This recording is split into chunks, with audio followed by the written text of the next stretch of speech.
Autre article, et là, nous passons aux États-Unis, mon cher Philippe. Donald Trump appelle les républicains à se retourner contre Mitch McConnell.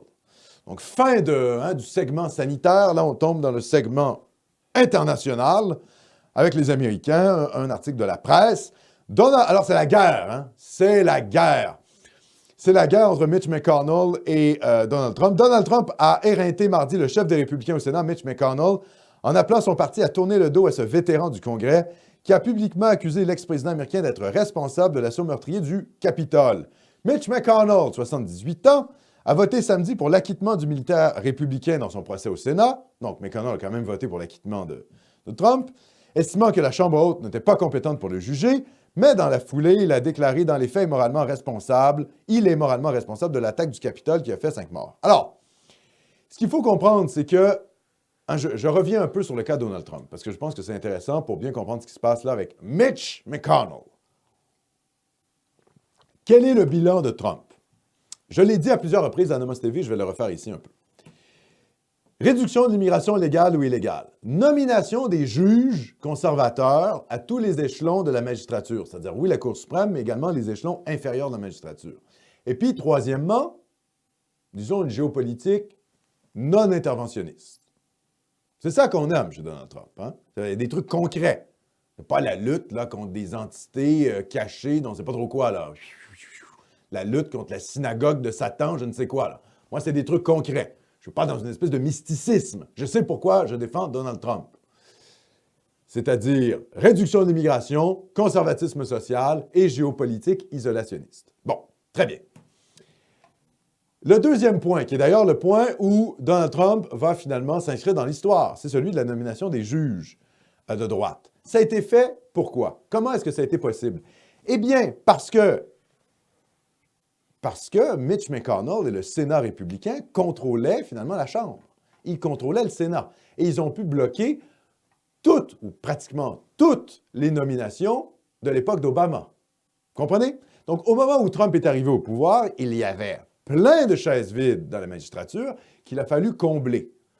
Et on a finalement comblé les sièges des juges par des juges conservateurs en raison de la stratégie de blocage absolu qui était celle de Mitch McConnell. Mitch McConnell, qui était vraiment un politicien, tout ce qu'il y a de plus...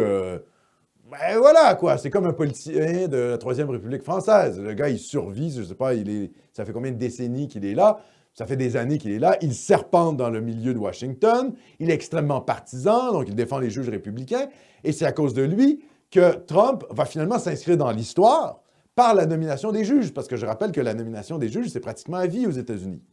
Il y a encore des juges qui sont là actuellement, qui sont nommés depuis 20-30 ans. Donc, Trump va s'inscrire dans l'histoire à cause de ça, de sa nomination extrêmement nombreuse des juges conservateurs. Et ça, c'est bon, ça, pour la droite aux États-Unis. Au lieu d'avoir des juges gauchistes, woke, etc., qui remettent en liberté les crapules racisés, on aura des juges qui vont avoir une interprétation plus stricte du droit et aussi plus stricte de la Constitution. Donc ça, c'est plutôt positif, ces nominations-là. Ça a été possible par Trump à cause de Mitch McConnell. Donc, il y a une grande partie du bilan trumpien qui a été possible à cause du Sénat républicain. Donc, c'est pour vous dire que ce qui se passe là est quand même un peu catastrophique parce que Mitch McConnell était plutôt un allié, disons ça comme ça, de Trump, grosso modo, hein, dans les 4 dernières années là, de la présidence. Il était plutôt vu comme un type loyal au Parti républicain, et donc, comme Trump était le candidat républicain, était le président républicain, ben, il était loyal finalement à son propre camp. Et il a permis des bons coups à Trump.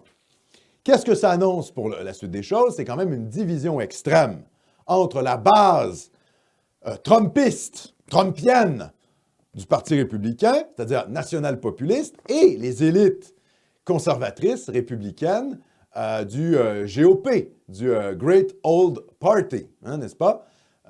Donc ça, c'est un problème, en fait, parce que sur cette question-là, on va voir que la droite américaine va être de plus en plus divisée entre son aile populiste et son establishment. Vous savez, il y a quelques années, on se disait « Ah, mais c'est le Parti démocrate qui, au fond, est totalement divisé entre les Ocasio-Cortez et puis hein, comment elle s'appelle, Ilhan Omar, les femmes voilées, démocrates, plutôt pro-palestiniennes, pro-islam, anti-Israël, donc ce qui n'était pas trop le cas du Parti démocrate, hein, disons-le.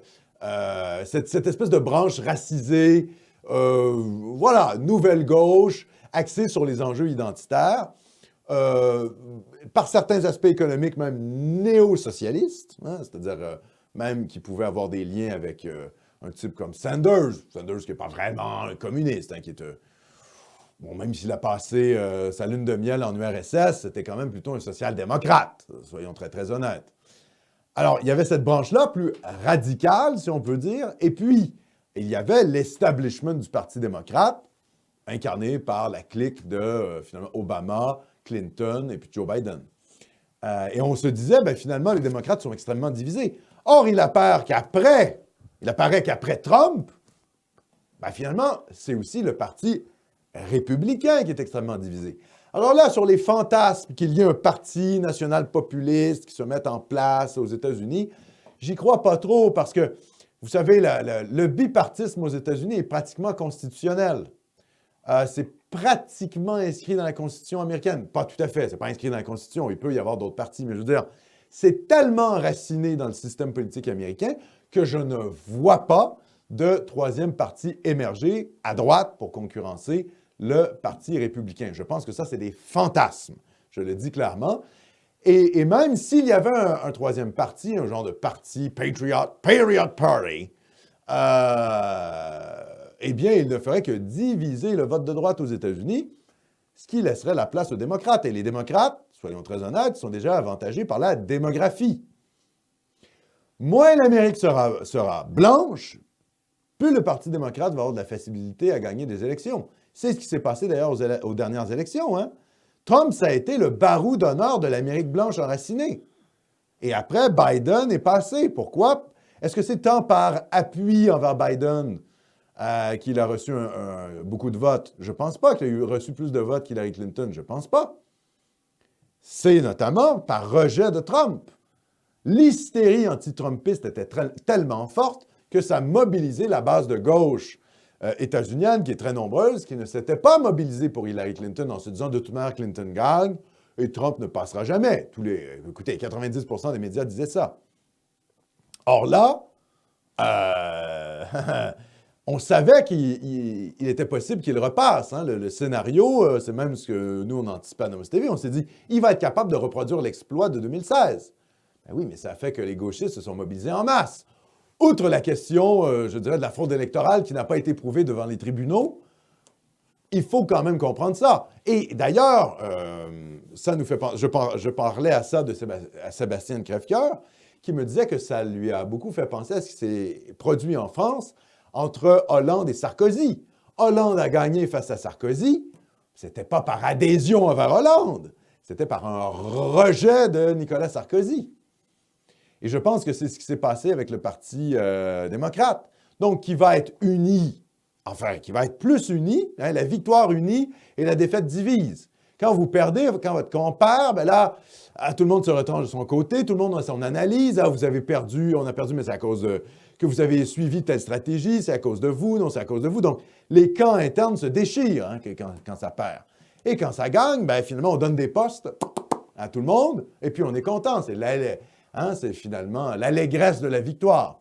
Donc, je pense qu'on s'en va vers un parti républicain de plus en plus divisé entre sa base nationale populiste, plutôt isolationniste, et le bon vieil establishment républicain, plutôt néoconservateur, interventionniste, etc., qui va d'ailleurs sans doute, si Joe Biden fait une politique internationale interventionniste, va plutôt appuyer les interventions internationales de Joe Biden. Hein, les républicains, ça ne pose pas de problème. Hein? Aller bombarder, boum, boum, boum, boum, boum, boum, boum, boum, le Proche-Orient au nom de la démocratie, hein, pour instaurer les droits de l'homme et la démocratie, ça fait partie de leur logiciel géopolitique. Alors que c'était beaucoup moins le cas avec Trump.